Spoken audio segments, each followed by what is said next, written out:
Hi guys, இன்றைக்கி இந்த வீடியோவில் நம்ம என்ன பார்க்க போகிறோம் அப்படின்னு பார்த்தீங்கன்னா, இட்லி பொடி வீட்லேயே எப்படி ஈஸியாக நல்லா ஹெல்த்தியாக நம்ம ரெடி பண்ணலாம் அப்படின்றத பற்றி தான் பார்க்க போகிறோம். அதுக்கு நமக்கு ஃபஸ்ட்டு வந்து ஒரு ½ கிளாஸ் வந்து கடலைப்பருப்பு, அப்புறம் 1 கிளாஸ் வந்து உளுந்து, அப்புறம் 1 கிளாஸ் வந்து வெள்ளை எள்ளு எடுத்திருக்கேன். அதை வந்து நம்ம நல்லா ஃப்ரை பண்ணி எடுத்துக்கணும்.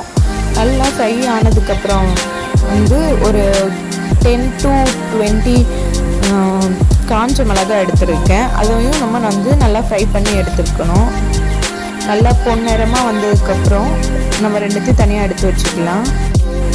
கடாயில் மிளகு, சீரகம், கருவேப்பிலை சேர்த்து நல்லா ஃப்ரை பண்ணிவிட்டு நம்ம ஆல்ரெடி ஃப்ரை பண்ணி வச்சுருந்து பருப்பு கூட ஆட் பண்ணிக்கலாம். அதுக்கப்புறம் வந்து பெருங்காயத்தூளும் உப்பும் நமக்கு தேவையான அளவு ஆட் பண்ணிக்கலாம். ஆல்ரெடி ஃப்ரை பண்ணி வச்சுருந்த அந்த பருப்பு கூட சேர்த்து ஆட் பண்ணிக்கலாம். இப்போ ஃபர்ஸ்ட் வந்து அந்த மிளகாய் மட்டும் எடுத்து வந்து தனியாக கிரைண்ட் பண்ணிவிட்டு நல்லா சில்லி ஃப்ளேக்ஸ் மாதிரி நல்லா நைஸாக கிரைண்ட் பண்ணிவிட்டு அதுக்கப்புறம் நம்ம மற்ற எல்லாத்தையும் சேர்த்து ஃப்ரை பண்ணிவிட்டா நமக்கோட இட்லி பொடி வந்து ரெடி ஆகிடுச்சு. வந்து சிம்பிளாக ஈஸியாக வீட்டில் இட்லி பொடி வந்து நம்ம இதே மாதிரி செஞ்சு நம்ம தோசை, இட்லி எல்லாத்துக்கும் கூட சேர்த்து சைட் டிஷ்ஷாக சாப்பிட்றதுக்கு ரொம்ப நல்லாவே இருக்கும். ஸோ வீட்டில் மறக்காமல் ட்ரை பண்ணிவிட்டு எப்படி இருக்குன்ட்டு கமெண்ட்டில் சொல்லுங்கள்.